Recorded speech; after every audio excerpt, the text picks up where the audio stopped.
Welcome to micro conversions and how to make them count for PPC. So, picture the scene. Someone visits a website. I know that doesn't happen very often, but we're all in the market of digital marketing. Someone goes to a website and they buy something straight away.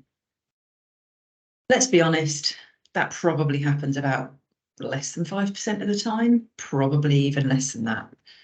And what we're going to talk about today is what are micro conversions? Why are they great? Which ones should we be looking to track? And how we're going to analyze that data, and then how we're going to lead into remarketing 2.0.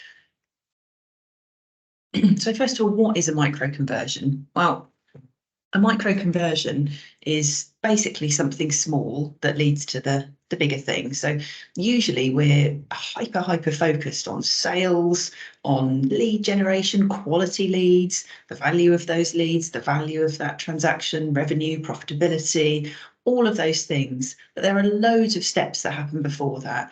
It might be somebody reading some content on the website. It might be somebody engaging with something, watching a webinar, signing up or downloading a piece of content, signing up for a newsletter. It might be somebody scrolling and engaging with your website in some way. There are lots and lots of different things. So the best way to think about a micro conversion is one of those mini interactions or something that somebody does prior to them actually becoming a qualified lead or becoming a sale and becoming a valuable customer. And why are they useful? Well, mainly because customer journeys aren't as simple. People don't just visit a website and then buy something. I know we'd all love that to happen. It would make our lives far simpler, but it helps us to piece together all of the different parts of the customer journey. And just think about this. So you don't just go and buy a car. You don't just go into a dealership and then buy a car, certainly not anymore. Customer journeys are inherently getting more and more complex. This is a kind of an example of the messy middle. Google's always talked about this for many, many years, but understanding what happens from that first interaction to then somebody becoming a customer is really, really difficult. And here are some examples of what buying a car actually looks like and what steps there might be. So here's an example. So blogs. Basically, people might read about the cars and other people's experiences of those things. They then might identify how they're going to buy the car. So, this is even more tricky now. There's online sellers, there's marketplaces, there's dealerships, there's all that you can lease. That's one thing in itself. You might start to read reviews of car magazines and influencers and other people's thoughts. And then you might go back to the drawing board and start to research other cars completely and start all over again. You might visit a manufacturer's website and configure the car. You might, although I appreciate it's a bit old school these days, maybe you might even take the car out and experience it for yourself. There are so many different steps and in so many different orders and many more than we've referenced here, I've no doubt, but this is just an example of the kind of things that you can do. So the main point I'm trying to make here is that customer journeys are complex. They're not linear, they're messy. They are all over the place. And more to the point, they're really confusing as well. But, drum roll please, there is a solution to this. So there is a way out and there is hope. And that is that GA4 is event-based. I'm sure everyone's probably tired of hearing about GA4 perhaps by now, but I'm going to talk about it again, so that should be fun. But this is where measuring the smaller interactions can really help. And step one, so this is where we're going to drill into the actual steps of how you actually do this. So step number one in actually making this happen, in actually measuring micro conversions, is obviously starting here. So here are our recommended lists.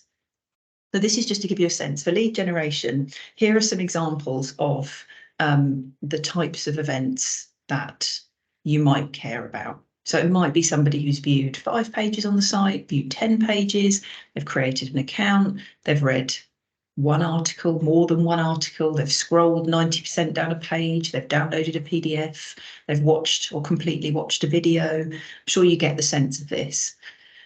And for e-commerce, this is where you've got all of those things, because predominantly you still care about someone viewing a certain amount of pages or someone creating an account, someone reading content on your site, but you will also care about things like category page views and people who view product pages, steps in the checkout process. I mean, this is fairly rudimentary, but it gives you a starting point and gives you a sense of the kind of things that we would consider to be important. Now, before we get into this, there's another fun thing to consider, and that's not all events are the same. So they're not all created equally. And we're going to drill into that in a little bit more detail. So think about the types of events and event parameters to get the most from your predefined reports in GA4 and actually dig a bit deeper and understand what's going on. So we'll start with, and these are done in the order of, I say importance, but the order of how we would consider when you're looking at reports and whatnot. But first of all, you've got automatically collected events. As the name suggests, these are automatically collected, and they just measure basic interactions on the site or app. You don't need any additional code. You just need GTag or Firebase, and there are default event parameters already included. So you don't even really need to think about parameters, but consider parameters to be extra layers of detail. And I'll show you some examples when we talk through the other event types. Now, these are things like ad clicks, file downloads, form starts, form submits. They can be automatically collected events. So that's a good starting point. And obviously, as the name suggests, you're going to have those straight out the box. The second one is recommended events. Now, this is important to use where possible, your recommended events, because this is what populates dimensions and metrics. So the predefined dimensions and metrics in your reports in GA4. So using these will help you get better reporting. So this is where you want to try and use these where possible. Now, there are mandatory and optional parameters are available, and Google does have a handy list, which I've linked to here, but obviously, as this is a presentation, I'm not going to click on the link, but you can search for it and you can find it really easily. Now, the example we're going to give is adding payment information. So some examples of parameters are currency, value, payment type. Then optional parameters might be the category of the item, the brand or the variant, and this gives you then extra detail. So for example, you might be able to then see if a particular brand or a particular type of product has a higher abandonment rate, or people are leaving at that stage, or you can then understand more about what's happening with that event. So that extra information, I mean, I appreciate this is geared towards e-commerce, but particularly in this example, it does give you extra layers of information. The third one is enhanced event measurement. Now, this is all about interactions with content on your site, and all you'd need to do to enable this is toggle a setting. So it's just a setting within GA4.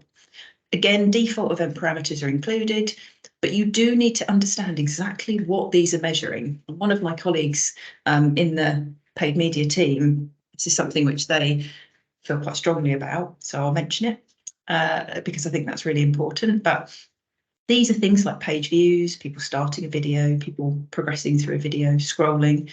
The scroll event, for example, doesn't take into account the size of your screen. So if you have a screen that fits on, say, a mobile screen, it won't understand that you've not actually interacted with it at all. It will count that as a high level page scroll.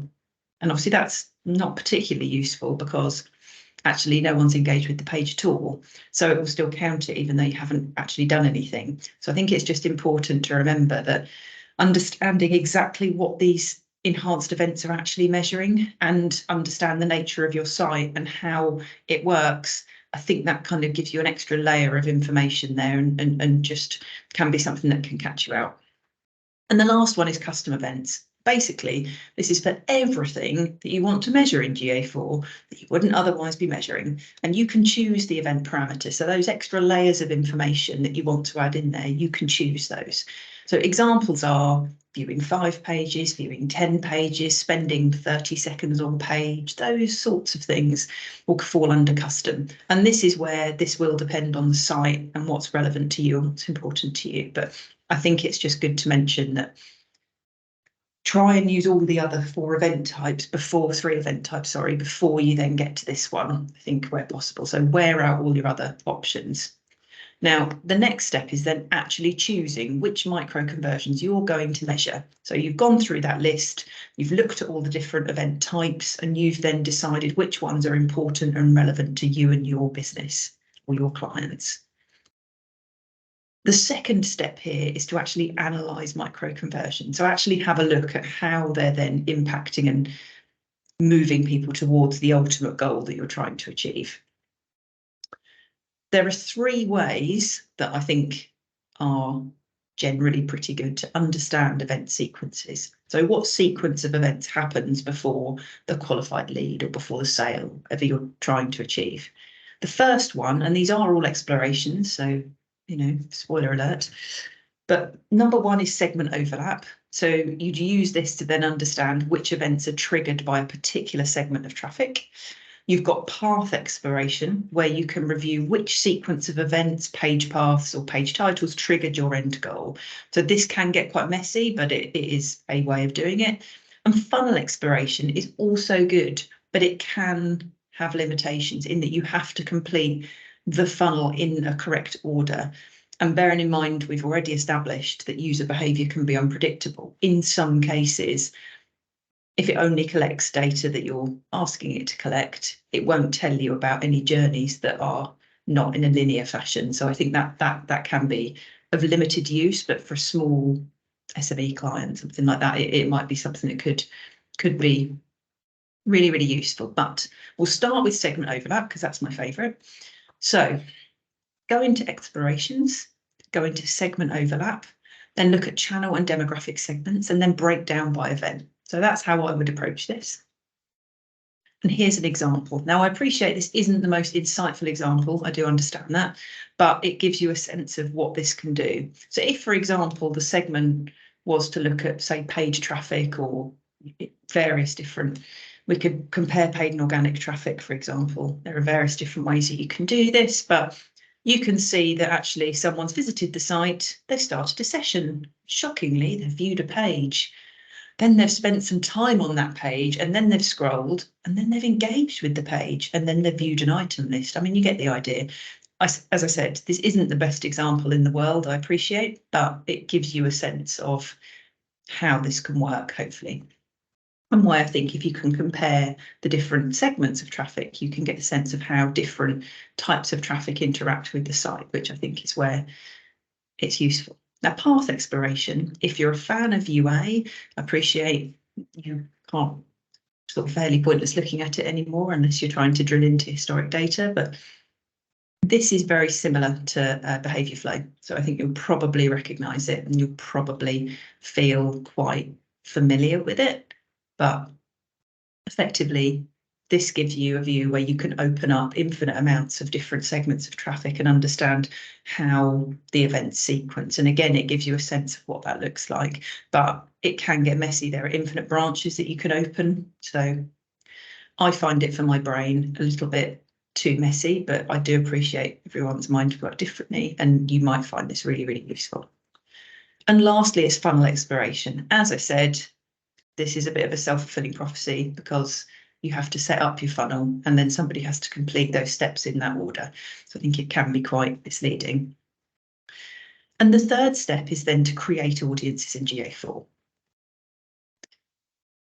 And then this is where you can use it for Google Ads. Obviously, it's great for value-based bidding, and thinking about how you attribute values to those micro conversions can be interesting, but there are some ways which, you know, I can sort of briefly mention in a second. But then creating audiences in GA4, you can use in campaigns for different objectives. So if you've got a long buying cycle and you're trying to lead someone to a sale or a qualified lead, you can use these goals, these micro conversions, as the conversion for various different awareness and consideration campaigns.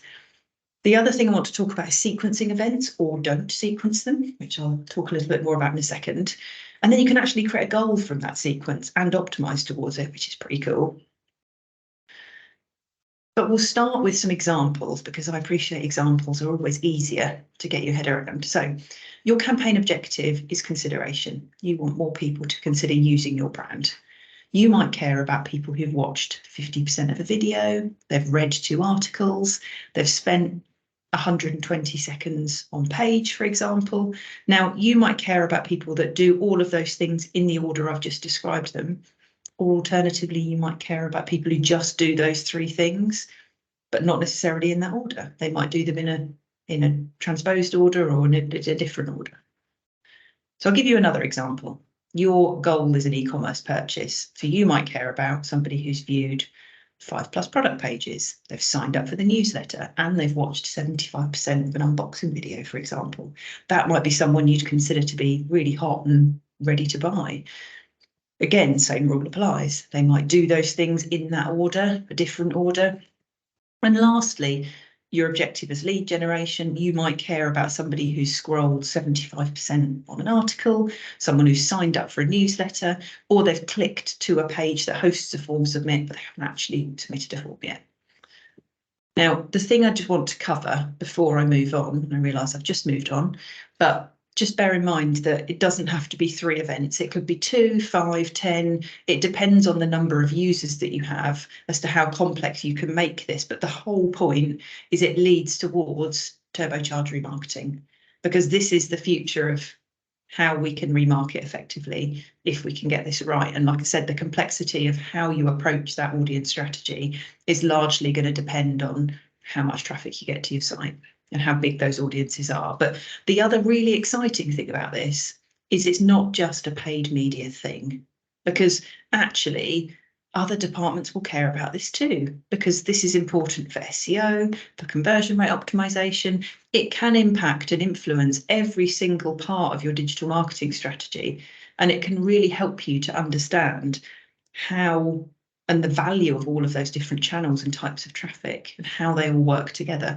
and how they all lead towards the ultimate goal. And I think hopefully it will start to give you more of a sense of what that customer journey looks like. And the exciting thing is as well, whilst I know we've talked about Google predominantly, but now that Facebook/Meta have lifted the limit from 8 aggregated event measurement with aggregated event measurement for 8 conversion types, you can now apply this strategy, if you like, with Meta as well, which is really exciting.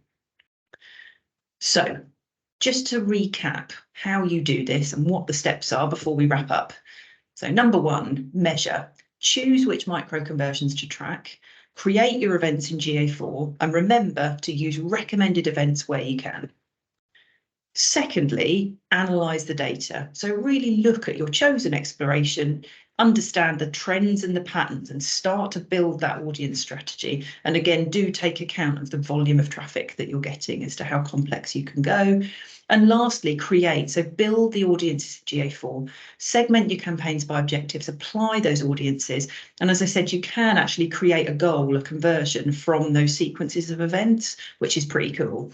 So that's some of the examples, and just keep testing and learning. And again, you can build on this strategy as you start to get more data. And the whole point of this, the whole goal is ultimately to get more qualified leads, sales, revenue, profitability. That's basically the whole point. That's why we're all here. And hopefully this gives you a really good sense of how to achieve that.